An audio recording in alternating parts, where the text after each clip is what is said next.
you. I know this is the first Asia program event that you've attended, so welcome to the Wilson Center.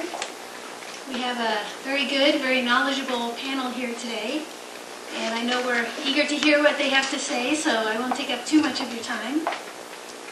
I just would like to mention that the Woodrow Wilson Center Award for Public Service in 2005 will be presented to the Australian Prime Minister, John Howard, and we're very pleased and honored that he has accepted the award. And the award for corporate citizenship will go to Frank Lowy, who is the executive chairman of the Westfield Group in Australia. And those awards will be presented on August 22nd in Sydney, Australia. So we're very pleased to be able to offer an event on Australia today, and I welcome all of you and our webcast audience as well. I'm sure people are watching from all over the world, and it will be archived on our website. And our program today is U.S.-Australia Cooperation and Asia. My name is Amy Thernstrom, and I'm Program Associate here at the Wilson Center in the Asia program. Today's scare at Indonesia's embassy in Australia has highlighted the continued tension between Indonesia and Australia. It involved a suspicious package, possibly containing anthrax or some kind of biological agent. So our sympathy goes out to the embassy's staff there, who have been quarantined, if I understand correctly. We will certainly discuss the current state of affairs, but today we have asked our panelists to really take a step back and look at the big picture. They are certainly well qualified to do so. They're going to talk about U.S.-Australian relations, at U.S.-Australian cooperation in Asia, and what the future holds for the partnership. So I will be brief in my introductions because you picked up biographical information at the door. Our first speaker is going to be Thomas-Durell Young, who will offer a sort of overview of U.S.-Australian relations. And I believe you've all received his paper that we handed out. If you don't have his paper, just see me after the session and I can get you a copy. And it will also be on the Asia Program website within a day or two. He is Program Manager at the Center for Civil-Military Relations at the Naval Postgraduate School in Monterey, California. And his main responsibility there is management technical assistance projects throughout Central and Eastern Europe. He is also a consultant at the RAND Corporation in Santa Monica, and his RAND team has participated in numerous Australian-U.S. interoperability studies.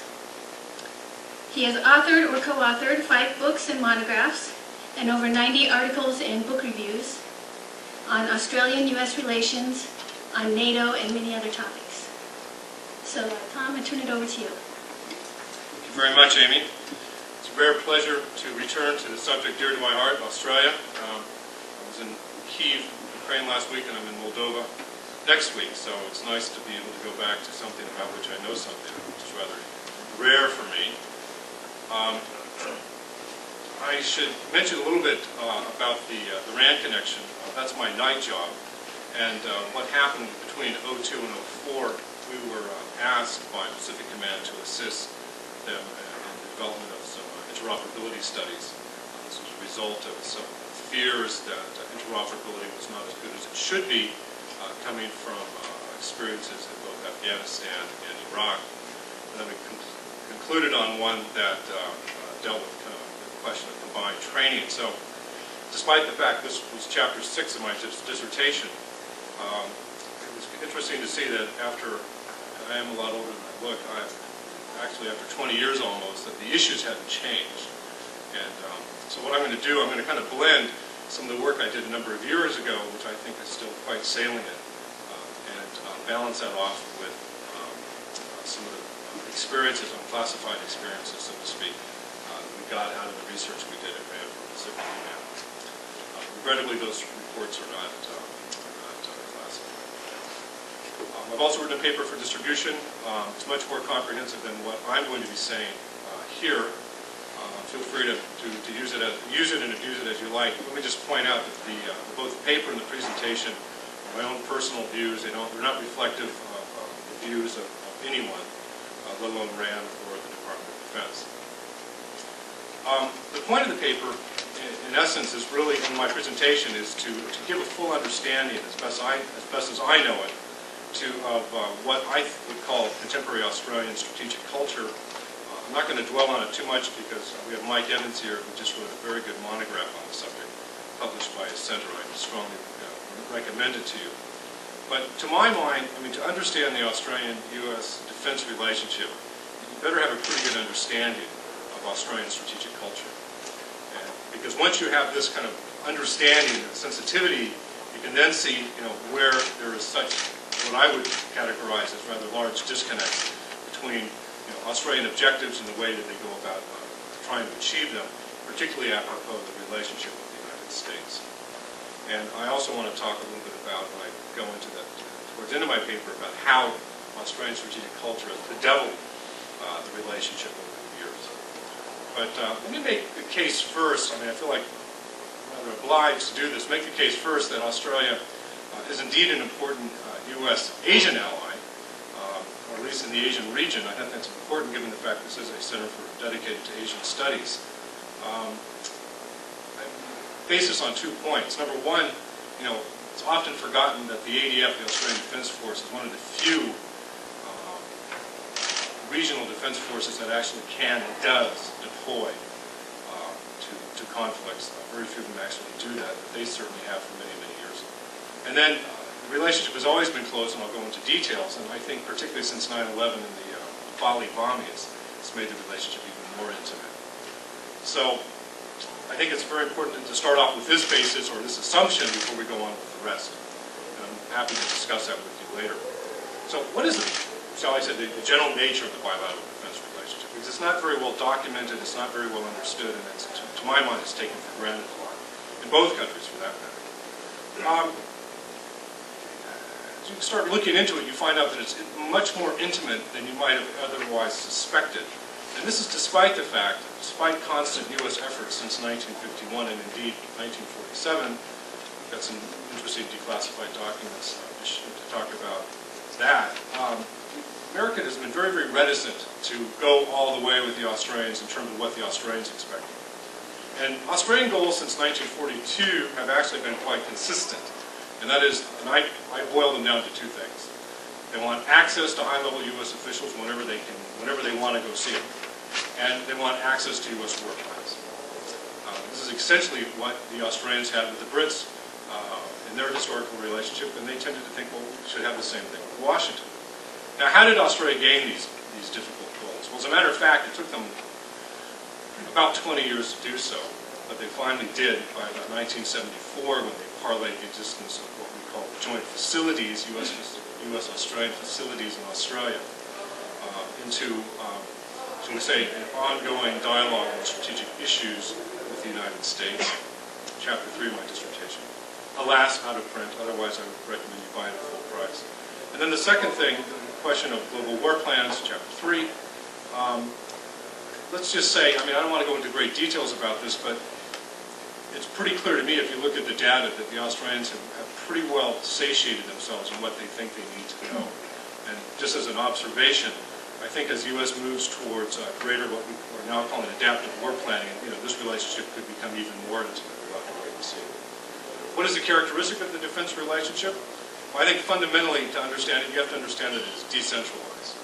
And as such, it's very hard to get a handle on it. Unlike, let's say, NATO, where you have your U.S. mission to NATO and the delegation to NATO in Brussels, you have SHAPE and the rest.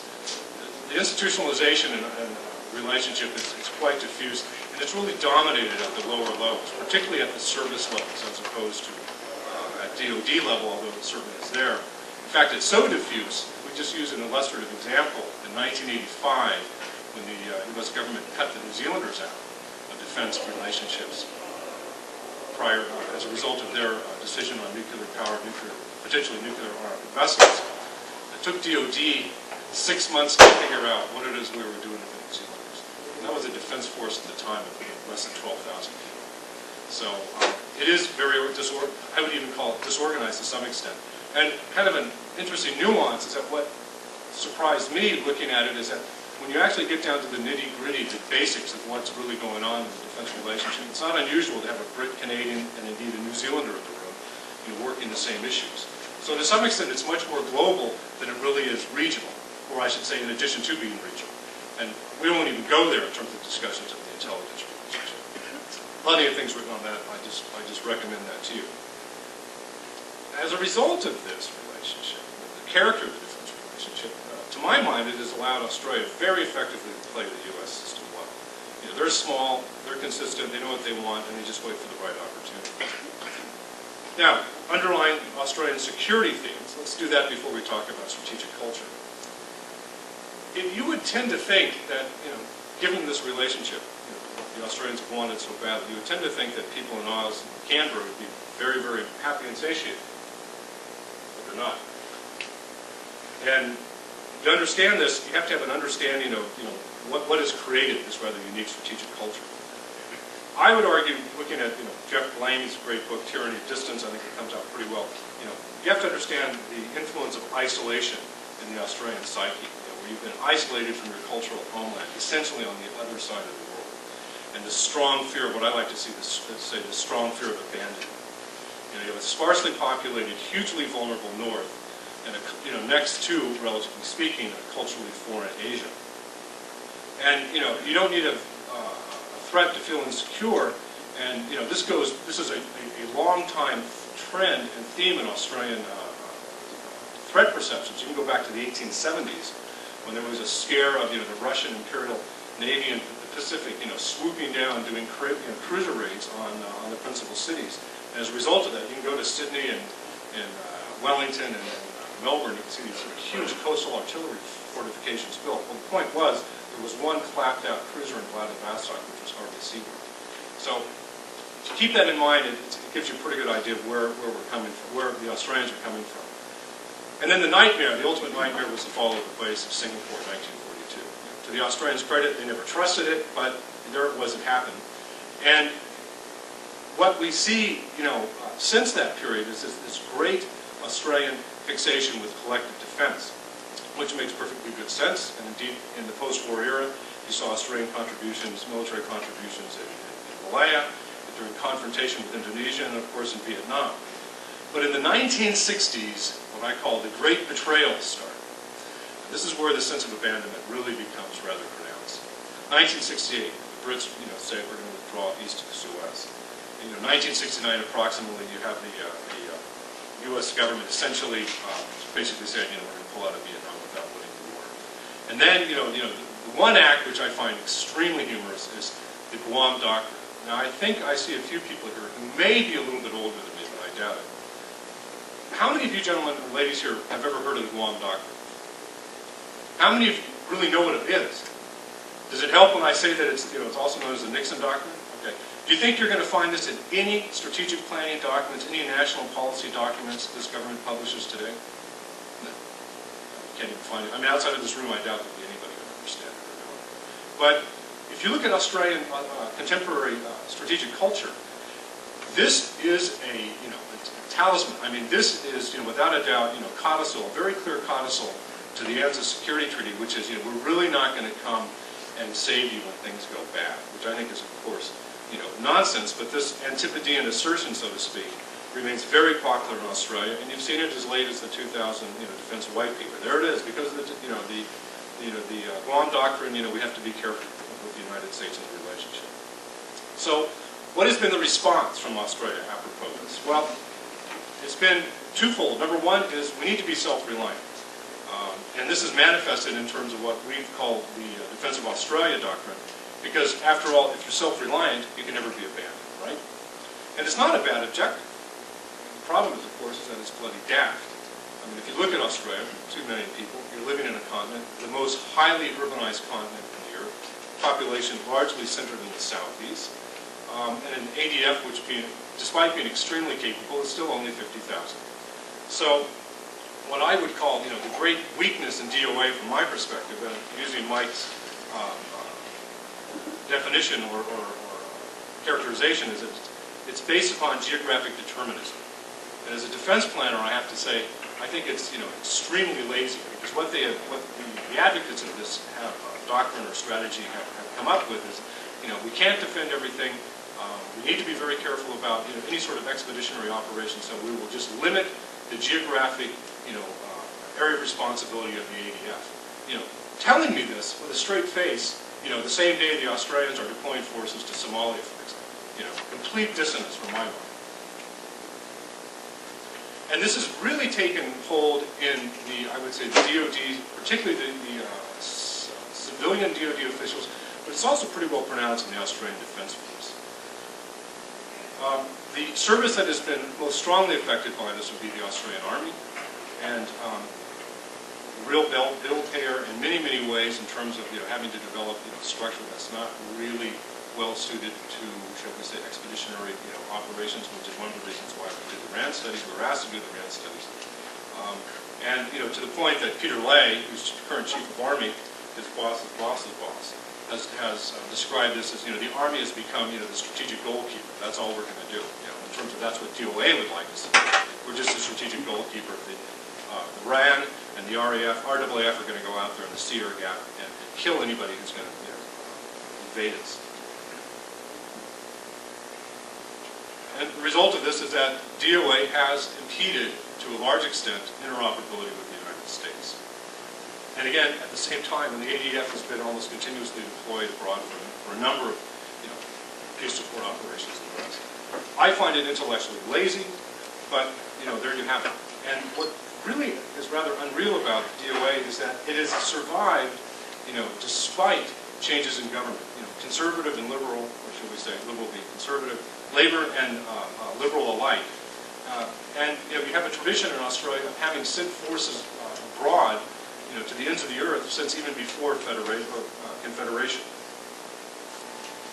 You would have thought, and I think Mike and I would have thought in 1996, when the Howard government came to power, the coalition came to power, that we would have had a relook at this. I mean, if you looked at the campaign rhetoric in 1996, you would have thought, DOA is dead. Wrong. If you look at almost all the official defense documents, and I think the exception would be the defense update in 2003, you don't see the Guam Doctrine quoted, and you don't see this whole issue of, well, the ADF is only going to be developed solely for the purpose of defending Australia. If we can do these other things, that's fine, but they're not a force structure priority at all. So what this tells me is that the culture, the strategic culture of DOA, has been incredibly well entrenched in the bureaucracy. It's almost to the point of becoming a theology. You even try to mention it, and people say, "Well, we don't want to ever go back and revisit that." And you talk to some civilian defense experts, which has led me to conclude that in the last 10, 20 years, strategic thinking in Australia has been suffering from a profound state of stasis. Why is this? Why do you have DOA? I mean, it's closely tied to nationalism, there's no question about it. But to my mind, it puts it at complete variance with national level policy, that is to say, the preeminence of U.S. alliance in Australian foreign and security policy. And as Mike has identified, in an era of globalization and post 9/11, geography, if anything, what Bali and what 9/11 tells us that, geography is meaningless in terms of being both a negative and a positive factor in strategy. Bad people can reach out and get you anywhere. And the idea of thinking that geography is going to protect you, as Michael will know, having been from Southern Africa, it can change in a night. So I'm going to end this presentation, I haven't gone over, but with paraphrasing, one of the wisest men I know and I like very dearly, Sir Michael Howard, who visited the Antipodes in 1970, and he came back and he wrote a very interesting piece in the Round Table. And he said, if you go to Australia today and you talk to the average individual on the street, and all they can talk about is the threat to the north. And it's almost like there's an emotional need and an emotional hunger to have a threat almost to justify their existence. And this still harboring fears of invasion of the north. And his argument is, the entire northwestern archipelago from Southeast Asia to New Guinea could devolve into anarchy without bothering the average hawker or, say, mate chap on the street. In Sydney at Bondi Beach, one bit at all. Because Australian security, from his perspective, and I would underscore this, is based upon the global financial, trading, and security system under which, Australia profits and it's done very nicely indeed. And indeed, it's this very same system that's actually growing in the world. So, I'm rather hopeful that, perhaps one of the welcome casualties in the global war on terrorism is this stasis in Australian strategic thinking and its debilitating geographic determinism. Thank you very much. Our next speaker is going to be Michael Evans. He is the head of the Land Warfare Studies Center of the Department of Defense in Duntroon, and he has served on the staff of Land Headquarters in Sydney and in the Directorate of Army Research and Analysis. Before that, he had a distinguished military career. And he has published a wide range of journal articles and papers in Australia, Britain, New Zealand, South Africa, and the United States. Today he will talk about Australia-Asia relations and Australian-U.S. relations. And we're very pleased to have him. He's written on that and also on many other topics, such as the development of Australian Army Doctrine and the revolution in military affairs. Thank you, Amy. First of all, let me thank the Wilson Centre for this invitation. It's a great pleasure and privilege to be here. I should begin by giving you the usual disclaimer that my remarks today will be personal remarks that don't reflect the policy of the Australian Government or the Department of Defence. In a key policy speech at the Lowy Institute for International Policy in Sydney at the end of March 2005, the Prime Minister of Australia, John Howard, predicted, and I'm quoting, "History will have no bigger stadium this century than the Pacific Rim." The Prime Minister then went on to outline the philosophy behind Australia's foreign and security policies over the last 9 years of Liberal National Coalition government. Howard spoke of his belief in liberal democratic values, of Australia as a unique intersection of history, geography, culture and economic opportunity, and of his conviction that Australian policy should never face a choice between its history as Western liberal democracy and its geographical position in the Asia Pacific. The Prime Minister pointed out how, through the adoption of a balanced foreign policy embracing both globalism and regionalism, Australia had simultaneously reinvigorated its alliance with the United States, renewed the Australia-Japanese relationship, and engaged with the rising China. This mixture of globalism and regionalism is also evident in Australian economic relations. For example, our largest trading partner as a single entity is the EU. Our largest investment partner is the United States. And our largest export markets are in Asia. It's a curious blend of globalism and regionalism. So the Howard era that began in 1996 has spanned a decade of dramatic change. That change has included the Asia economic crisis of 1997, the fall of the Suharto regime in Indonesia in 1998, the Australian-led intervention in East Timor in 1999, 9/11 and the subsequent wars in Afghanistan and Iraq, and the 2002 Bali and 2004 Jakarta bombings. And these events have in many respects imposed the policy logic of regional and global integration. And what we're witnessing at the moment, I think, is an important triangular relationship which has developed between Canberra, Washington, and increasingly Tokyo. And it pivots on a stable balance of power being maintained in the Asia Pacific, particularly with regard to China and Indonesia. Today I want to analyze three areas.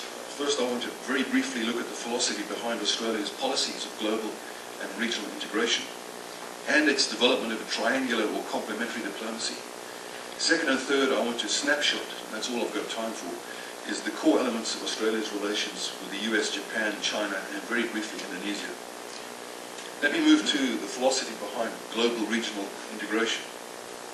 Howard has a special theory, and this theory goes something like this. That Australia represents a special intersection between history, geography and culture, and in many respects our acceptance of Australia in Asia is rather like Turkey's acceptance in Europe. In fact, Australia is a liminal state. Without getting too political science on you, those of you who know your international relations theory will know that the concept of liminality refers to a country that has an in-between location that is suspended between two different worlds, in which there is access to both of these worlds, but in neither of which there is physical permanence. And that's very much what Australia's position is, as Tom alluded to, largely because of our isolation.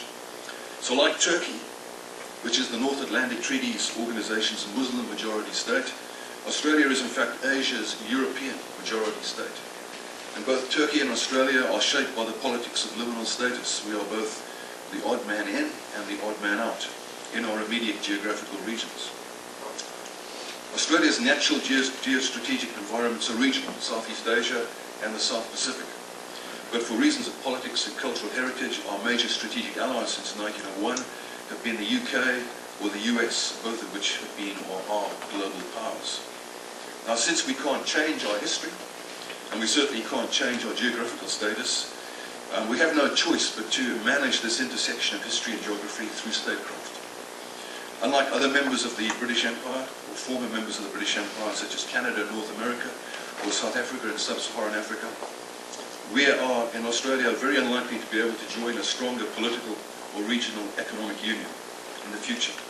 And therefore we have to pursue both bilateral and multilateral cooperation on a wide range of 21st century problems: weapons proliferation, transnational terrorism, and state failure. So Australia's fate in the 21st century is to look outward in several directions simultaneously.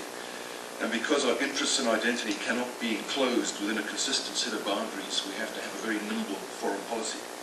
And Howard's theory of intersection and his policies of triangulation are based on an understanding of the global and regional interdependence that condition Australia's security and prosperity.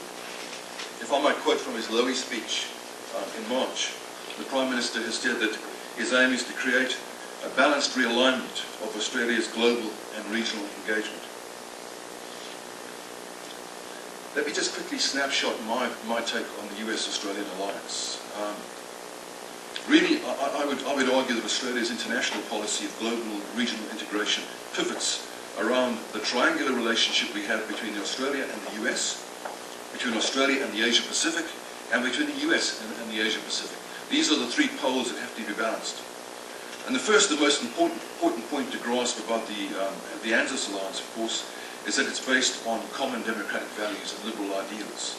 It has a powerful foundation in shared values of freedom that only one Asian country can approximate, and that's Japan. Australian values are representative democracy, egalitarianism, liberal individualism, and universal human rights. Our political system has a Benthamite tradition. Our foreign policy is Cartesian. Our diplomacy remains Westphalian, and our defence policy is Hobbesian. These are European ideas, and they will not go away. And these are values and ideals that conform to those of America. In contrast, Asian values are seen by many Australians as being more hierarchical, more communitarian, more consensual, with human rights being conceived in the more Pacific cultural terms. So the basic thrust of Australian policy towards ANZUS over the last decade has been based on a view of the US as the decisive power in global politics. A situation which I think the Liberal Nationals would argue is going to probably continue for another half century. The period between the mid-1980s and the mid-1990s was the great era of Australian engagement with Asia. An engagement which is driven primarily by economics, which led some commentators to downgrade ANZUS or even to suggest that Australia faced an either-or choice between Asian engagement and the American alliance. When Howard took office in 1996, one of his first acts in foreign policy was to take on this mindset. He believed that Australian foreign and security policies had become imbalanced, that engagement with Asia had taken precedence to the detriment of the alliance, and he believed in the post-Cold War age of globalized security and unipolar power that the coalition believed that Australia's interests required a stronger commitment to the American alliance, and they set about reinvigorating the relationship. And this reinvigoration was greatly facilitated by the crisis of East Timor in 1999, and then subsequently by 9/11 and by the wars that have followed it. 9/11, I would remind you all, saw Australia invoke Article 4 of ANZUS and to send troops to Afghanistan and Iraq. And of course, when Howard visited Texas, when he was a guest of the President at Crawford Ranch, you will recall that President Bush described him as a man of steel. So Australia has moved from a posture that emphasized independent regionalism based on Asian economic progress towards a posture that emphasizes increased strategic interdependence with the US. And sometimes this posture is shorthanded to describe Australia as America's Britain in Asia, if I may quote Kirk Campbell. This, I think, is an oversimplification. There's no doubt that the Howard government believes that the strength of the Australian-American alliance has helped Australia to redefine its role in the Asia-Pacific. The logic is simple. If Australian counsel has value in Washington, then it will be of value in Tokyo, Beijing and Jakarta. So there is no zero-sum game, there is no either-or choice between America and Asia. On the contrary, Australia's close US links are a plus and not a minus in Asia. And so for Canberra, the US-Asia nexus is an and relationship, and such an interplay dictates a policy of triangulation. Let me quickly move to Australia's core Asian relationships. The Howard government believes that the Asia-Pacific in the 21st century will be the decisive arena of global politics. The world's greatest strategic imponderables are found in the Asia-Pacific. It is home to 8 of the world's 10 largest armies and to 3 of the world's most dangerous flashpoints, Taiwan, the Korean Peninsula and Kashmir. At the other end of the conflict spectrum, in no other area outside of the Middle East, are transnational and sub-state threats and Islamic terrorism more dangerous than they are in South Asia and increasingly in Southeast Asia.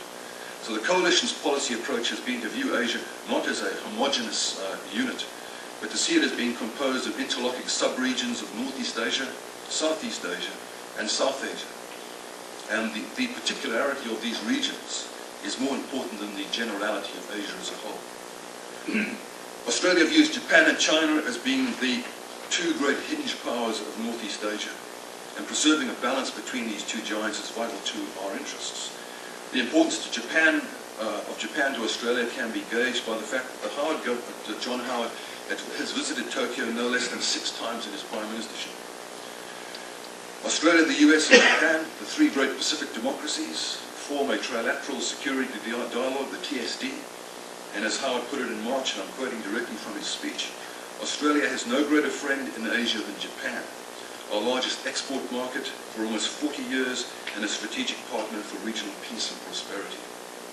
Canberra has supported Koizumu's outward security policy. The recent decision to send a cavalry regiment to Al-Mutana in southern Iraq to protect Japanese construction workers is a classic illustration of triangulation and the interweaving of regional and global activism. The move, of course, pleased Washington, but it was as much to do with Japan and supporting Koizumi's outward policy as it was with ANZUS, and it was a classic case of parliamentary diplomacy. And Howard actually argued that in Parliament when he came under criticism for doing it. So we come to China. China's rise is far more problematical for Australia. There are no shared liberal values with Beijing, and the Sino-Australian relationship is fueled by $11 billion of trade exports and $18 billion of imports, which represents a trebling of our trade over the last decade. The intellectual challenge for Canberra is to integrate Hu Jintao's China into the calculus of ANZUS and to avoid a nightmare scenario of a US-Chinese clash over Taiwan. I think it's significant that in Beijing, in the Foreign Ministry, the Australia desk is in the American section. That gives you some idea of how China views Australia. Then we come to Indonesia, whose political trajectory is notoriously unpredictable. I would say bilateral relations have improved since East Timor, and particularly given Australian aid after the tsunami crisis. There is a possibility we will get a counter-terrorist security treaty with Jakarta under the presidency of Susilo Bambam Yudhoyono, or SBY as he's known. It's also possible that Australia will sign the 1976 ASEAN Treaty of Amity and Cooperation in return for a foundation seat at the new East Asia Summit in December, even though Canberra views the TAC as a relic from the Cold War. There is one major problem we have in Indonesia. At the moment, those of you who followed the Chappelle Corby case, this young, attractive young lady that's just been sentenced 20 years in jail for smuggling cannabis into Bali, this has been the O.J. Simpson of the Australian media. And it'll be interesting to see how this impacts on public opinion and how it impacts on policy making, because 95% of the country believes she's not guilty. So it's an interesting. I throw that out simply as an interesting thinking for you. So let me conclude. Australia's blend of global and regional diplomacy will be severely tested over the next decade. There are 3 scenarios, I think, which are highly dangerous, or rather 3 scenarios which are possible. The first and best scenario would be that of a sort of Kantian postmodern Asian exceptionalism, in which China emerges peacefully and all Asian sub-regions become peaceful and democratic. They accept civil society, They accept interdependence and they accept regional dialogue as political norms. I don't think this will occur. There is, of course, a much more bleak, Hobbesian, modern 19th century European scenario in which the South China Sea, Taiwan and the Korean Peninsula and Kashmir all become crisis points between rival Asian states armed with nuclear weapons. In such a situation, Canada would be likely to rely upon its axis with Washington and increasingly with Tokyo. Finally, there is a sort of heart of darkness, Conradian, pre-modern or Balkan scenario in Southeast Asia. In this scenario, Indonesia becomes a Javanese Balkans, torn asunder by political Islam and multiple ethnic insurgencies stretching from Aceh to Papua through to the Moluccas. Southeast Asia becomes destabilized and ASEAN is paralyzed over the key issue of humanitarian intervention. Such a development would present Australia and the US, for that matter, with immediate security challenges. Of course, none of these scenarios may occur, or indeed others may develop, or some of these things may overlap. But we have the ancient wisdom of Thucydides to remind us that conflict always occurs in times of change, out of fear, honor, and interest. There is a great deal of fear, there is much honor, and even greater interest at stake in the Asia-Pacific. And for these reasons, we can be certain that its various subcomponents will severely challenge Australia's foreign and security policies in the first quarter of the 21st century. Thank you. Thank you very much for another excellent presentation. Our final speaker today will be Zachary Abuza. He is known to many of you here in Washington. He is currently a senior fellow at the U.S. Institute of Peace. And he is also a professor of South Asian politics. He's a specialist in Southeast Asian security issues. He's an expert in the networks of Jamaat Islamiyah and Al-Qaeda in the region and their links with other militant groups. And he's the author of Militant Islam in Southeast Asia, Crucible of Terror, and many other works. Thank you. Let me start with two disclaimers. The first is I am speaking as an individual, not representing the U.S. Institute of Peace. And the second is that I know almost nothing about Australia, with the exception of the Barossa Valley. Then again, there are many people that say I know nothing about Southeast Asia, and my precocious 5-year-old daughter would go on to say that I know nothing about anything, which is alarming because all my friends told me their daughters didn't come to those similar conclusions until they were 9 or 10. Southeast Asia is a region of great strategic importance to both the United States and Australia. And it's not just a region where we have common values or interest in this not becoming the heart of darkness. Anyway, we have shared goals, we have shared norms, values, and we certainly have a concern about the spread of democracy. We have concerns about Indonesia falling apart. We have concerns about transnational crime. We have concerns about global terrorism there. From signals intelligence collection to shared concerns about maritime piracy in the Straits of Malacca and the Sulawesi Sea, to joint training programs in Indonesia and elsewhere. I think the United States and Australia are working very closely at almost every level in the counterterrorism front. As one U.S. counterterrorism official said to me, they're the best friends we've got out there. But I don't think this was always so. And I've spent a lot of time looking at the Australian Senate inquiry, their own investigation to whether they had an intelligence failure on the rise of JI.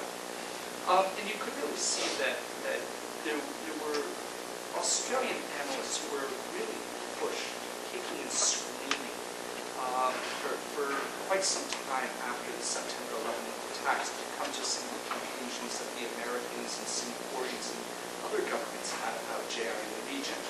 Now, to be fair, before September 11th, I don't think the American intelligence community really knew anything about JI, or certainly they didn't know much.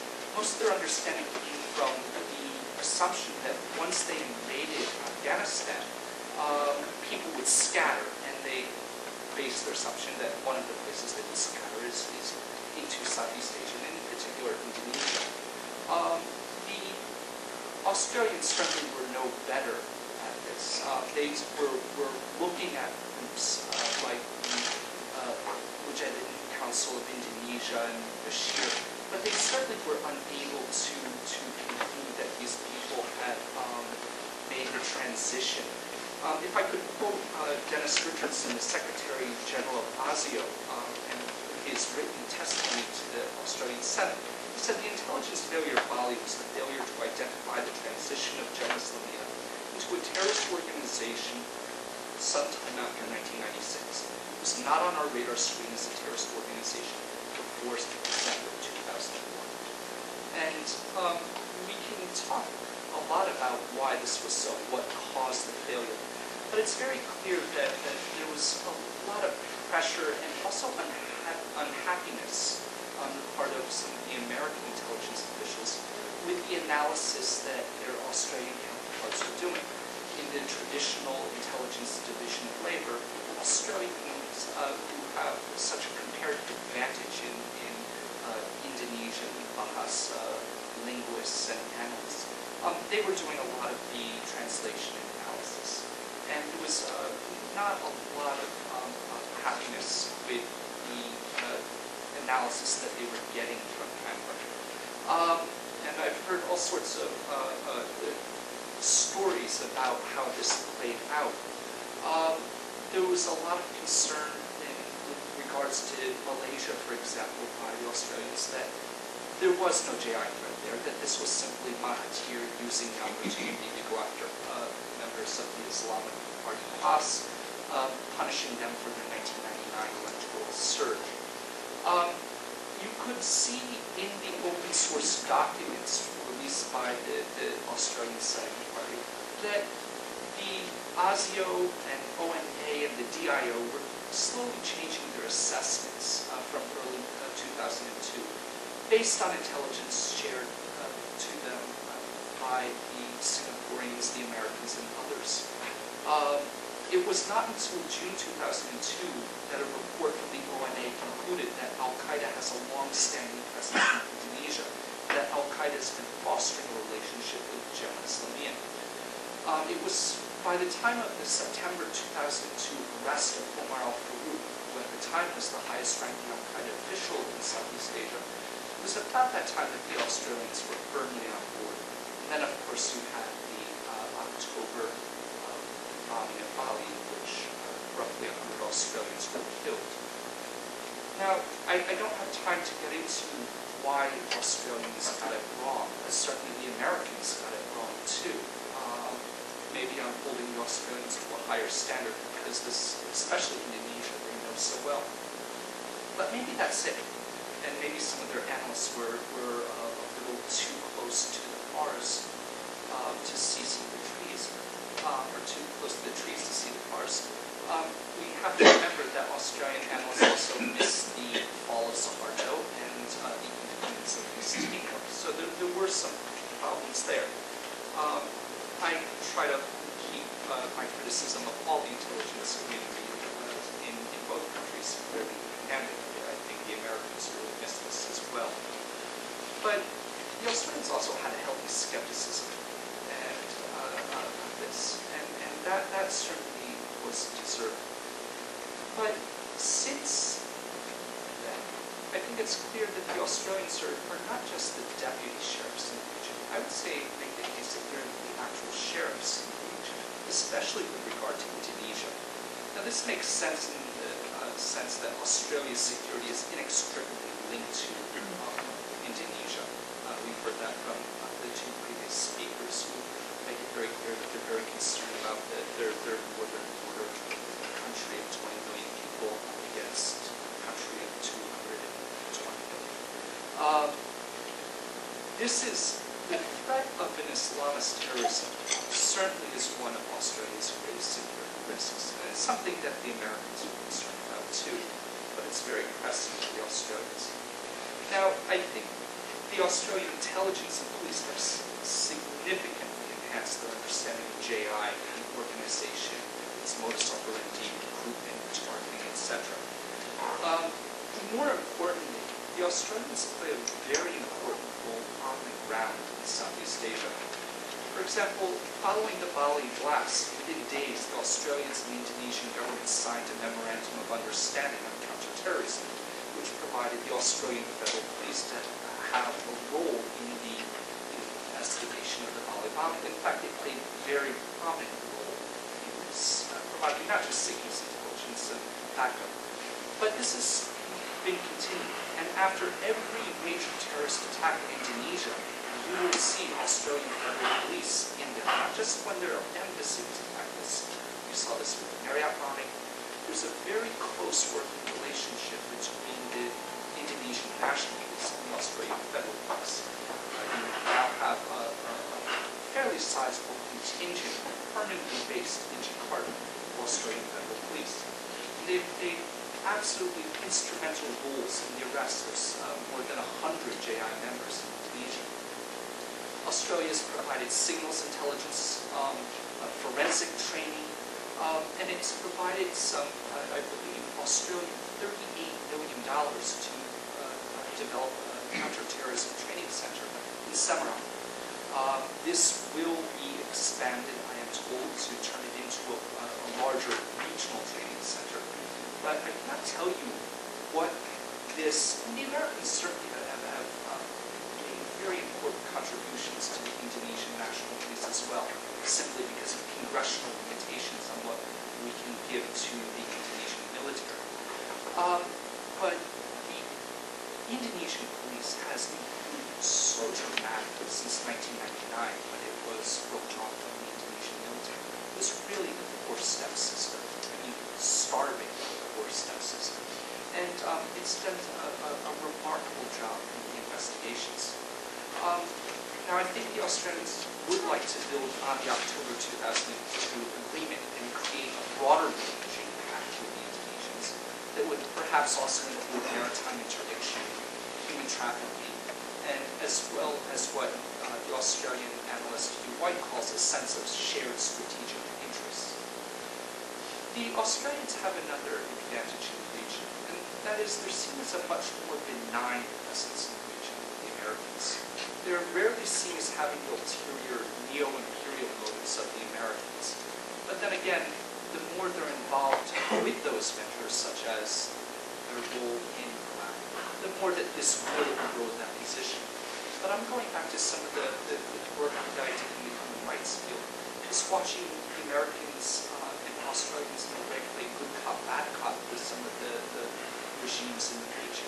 The Australians were often much more successful pushing human rights in Burma or Vietnam, where the Americans simply couldn't, because the regimes saw us out to use human rights for one purpose only, regime change.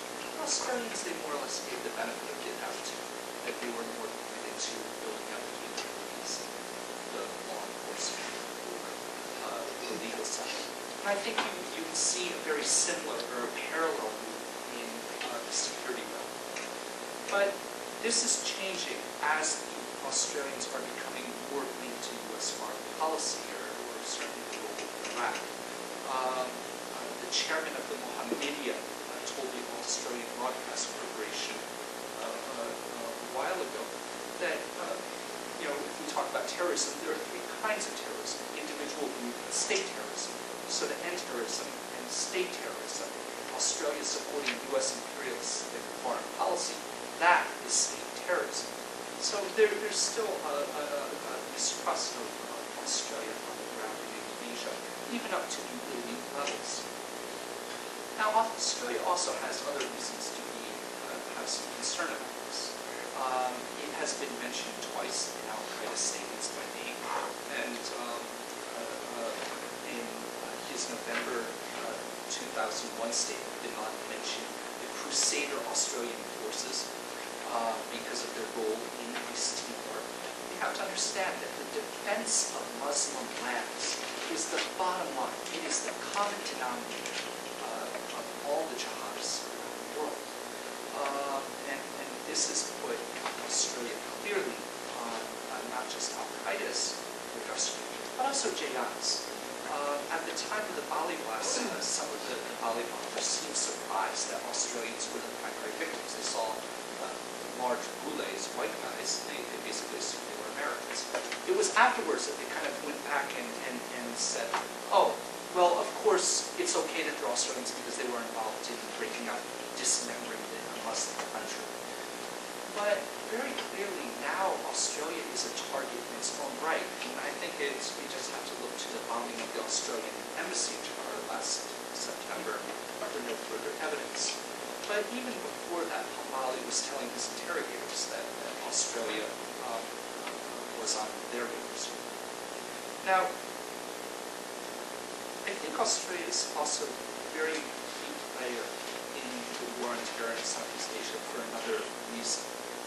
I think they have a little more sense of some of the implications of smaller conflicts. JI as an organization has suffered tremendously. I mean, there have been more than 300 arrests across Southeast Asia, and terrorist organizations, by definition, are elite organizations, they're not mass organizations, they're small. Best estimates on JI membership are somewhere in the range of 500 to no more than that was and indeed, many of the people that were arrested in the past few years were some of JI's own leaders. So, based on the hypothesis that these guys are not going to throw in the towel, we wonder, well, how are they going to rebuild? And there are two primary ways that they're going to be regrouping and rebuilding. The first is by focusing on religious purity. And you could see, for example, the development of their cells in Pakistan, where the children and brothers of JI leaders were there for advanced religious training to become the next generation of religious leaders. But the second way is by fomenting sectarian violence. This is what JI did in 1998, 99, 2000 in Uyghurs, in Sulawesi, respectively. They put together two paramilitary organizations, the Laskar Mujahideen, the Laskar Jandola. This was a very important tool for them.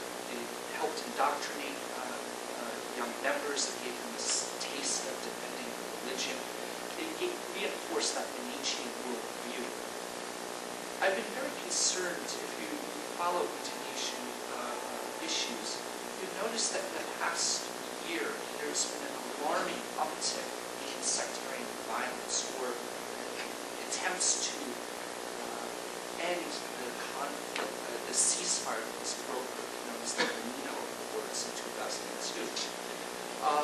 There have been a number of assassinations of officials or prosecutors, people involved in the brokering the ceasefire, or prosecuting perpetrators. In 2004, there were also a number of bombings, attacks that also must be seen as attempts to broker this very fragile peace.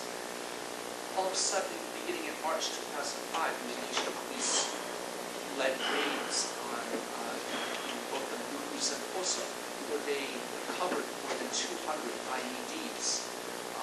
Then, in April 2005, another sectarian conflict flared in Mamasa, Sulawesi.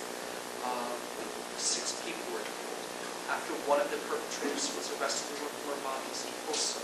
Last week, there were more bombings in Tantana, Sulawesi, killing 22 and 40. My point is, this is how JI is going to develop. This is how they're going to be.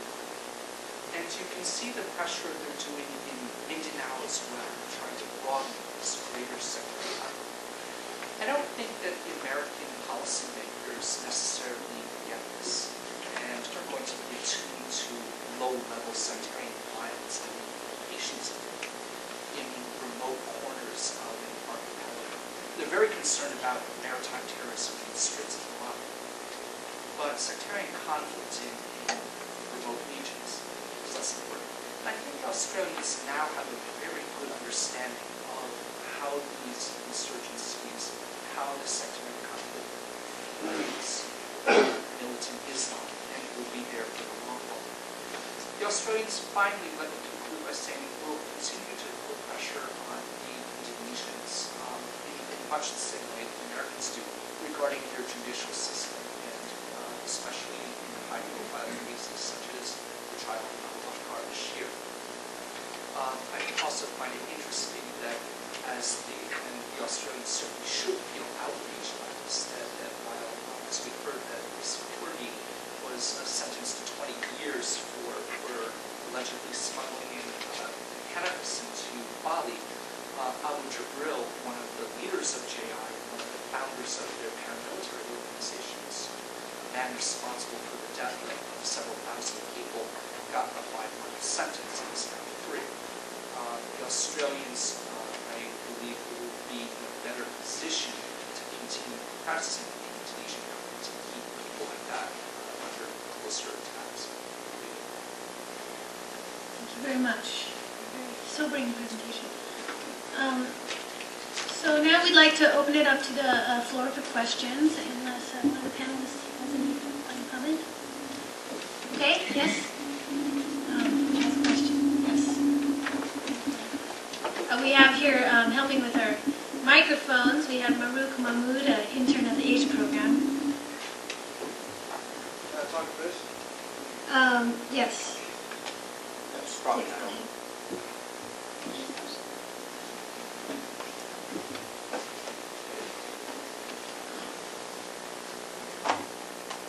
It's on.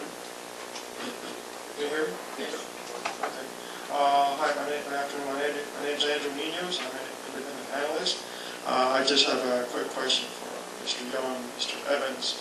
You talked about interoperability, and then Mr. Evans talked about regionalism and the new role that Australia is playing. I would like to ask, because I'm from Athens, Greece, so I've been involved also in I'm from a NATO allied country, so I'm also interested because, as you know, Mr. Young, interoperability is a big issue right now in NATO, and as NATO expanding with its new programs, during the dialogue of partnership for peace.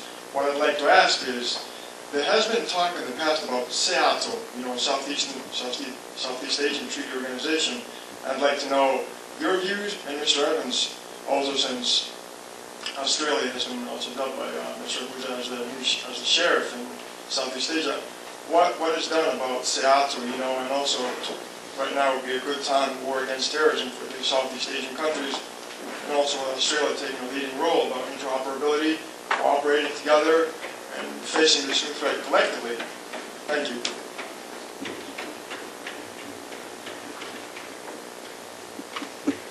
Good question. But let me just limit my answer to you on the issue of interoperability. This is one of those frighteningly few things I know a little bit about to get myself in trouble. From my understanding, and I'm not a scholar of Southeast Asia. I'll let somebody else talk about that. But in terms of my understanding of CETO, as it's called, as we call it in English language, they never reached the level of military sophistication as by far what we've seen in NATO. And so there was a planning office. I don't know if it was ever the political will to really do anything useful. It's my own view. If there are other experts, please pipe in, but I don't really see anything happening there. The question of interoperability between the ADF and Southeast Asian nations, that's another interesting, very good point that you raised. I think the Australian Defence Force has gone a bit cool on this, Mike. In the mid to late 90s, I mean, that was a big deal. The ADF was doing a hell of a lot of exercises in Southeast Asia because, indeed, as I'm talking about in my paper, the individual who was largely responsible for improving relations between Canberra and Jakarta after those problems with Australian journalists in the late 80s was the Chief of Defence Force, who more or less mimicked what we were doing in Europe in our mill-to-mill contacts with former Soviet, former Warsaw Pact countries, starting the dialogue, starting the exercise series, just doing mill-to-mill discussions and the rest, bringing Indonesians to Australia to do professional military education and vice versa. That got to the point that in the late 90s, you actually heard Australian defense officials, particularly on the military side, saying, we're finding ourselves over-exercised and under-trained. That means that we're really kind of doing too much of something at the expense of, basic military tasks. So I think things have rather chilled since then. I'm not an expert on the armed forces of Southeast Asia, so I can't really give you an assessment of the level of interoperability between them. So I'll let Mike answer that, but hopefully I was able to at least narrow the subject a little bit. Good question. The security architecture in the Asia Pacific is generally underdeveloped, and I think that's a secret. Everybody knows that. There really doesn't exist a series of multilateral organizations which would give you a useful security architecture. Australia's problem since the late 90s has been, after East Timor, was our relationship with Indonesia, with the armed forces there, was badly affected simply because of Capacis's record in East Timor, human rights. And that's been improved in recent years. So, in fact, with Indonesia being our main partner in the region in terms of size and weight and influence, that's a relationship which will have to be rebuilt and is in fact being rebuilt. I would say the biggest growth area for us in the region is in counterterrorism. We have 12 bilateral counter-terrorist agreements throughout the region, stretching all the way from Tokyo right through to Fiji. And that's really been a police initiative. Australian Federal Police, Asia, and ACES. So that's been the new push has been in that area, because counterterrorism is first and foremost an intelligence sharing issue. The military's been too tied up with first East Timor, subsequently Afghanistan, and then of course Iraq, the Solomons. We've been busy, we've been on the move. One of our biggest problems is probably not so much interoperability, but language training. When we went to the Solomons, our troops had some problems with having the same kind of familiarity with islanders and, say, the South Pacific militaries we had. So if you would ask me what the future is with military-to-military cooperation, I'd say sure, we try and be interoperable. However, I put much more emphasis on education, much more emphasis on the cultural side, because those are the vital areas, language training in particular. CATO is a dead organization. It's been dead for decades. There is something called the ASEAN Regional Forum, ARF, but this is at best a confidence-building mechanism, and it is by no means a security dialogue, and it's certainly not a collective security agreement. There is very little multilateral in Southeast Asia. In a way, one of the closest things we get is something called covert gold exercises, which are U.S.-Thai exercises that have now grown to include Singapore and a few other states that will come as observers. But there's really anything region. Thank you. Yes? Here in the front. Please wait for the microphone. And I also, as our last person with the question did, please identify yourself. Thank you. Sure. Tony Walker from the Financial Review of Australia.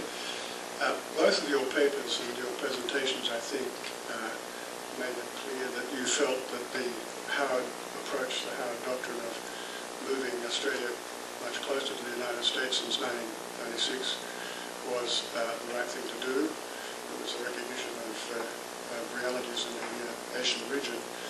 Of course, not all Australians would agree with that. Significant body of opinion in Australia believes that Howard has shifted Australia to a position that is too close and too identified with the United States. I wonder if you could comment on that. And secondly, neither of you or many of the speakers have mentioned Iraq in your presentations. Was Iraq, from Australia's standpoint, necessary and unavoidable commitment, down payment in our future security, or, in your view, was there another course of action that we might have adopted? I think it's quite evident that the Howard government has moved us closer to the United States, and that's been based on a realpolitik conclusion that power, global power, the unipolar movement, the unipolar moment, will be with us for another half century. And therefore, it was in Australia's interest to re-intense intensify the anti-supplies after a period of sort of benign neglect under Clinton. My own personal view is that's paid great dividends for Australia. That's my own personal view. In all sorts of areas. And we probably have unprecedented access in Washington in a way that we did not have 10 years ago. We also have, I would say, a great degree of strategic and political capital, which, if used wisely, will serve us well in the future. Sure, I mean, you're never going to get consensus on defence, and there's always going to be constituency that believes that we should, in fact, be closer to Asia. But I think when it comes down to the killer issue here always is values, every time. What kills our closeness with Asia in any meaningful sense, in comparison with America, is quite simply what Ada Bozeman once called the illusion of congruent values. There's only one country, in my opinion, in the Asia Pacific we can really do business with in a way that we do business with the United States. That would be Japan. We can do business with the other countries, sure, but as the Chappelle-Corby case shows, here we have a typical middle girl from Middle Australia, Queenslander. I mean, the evidence is overwhelming against her, and it's become a media event in Australia. It's a classic illustration of a political system which is completely outside the understanding and comprehension of most Australians, no matter how you put it down. And in the end, it's those people who will decide the fate of our engagement with Asia, not the elites in Canberra, but the voter. Iraq. My view on Iraq was quite simple. The Middle East, the status quo gave the world Osama bin Laden, and therefore that status quo had to be changed. As far as I'm concerned, it was a necessary and right thing to do. That's a personal view once again. I never bought the issue on weapons of mass destruction.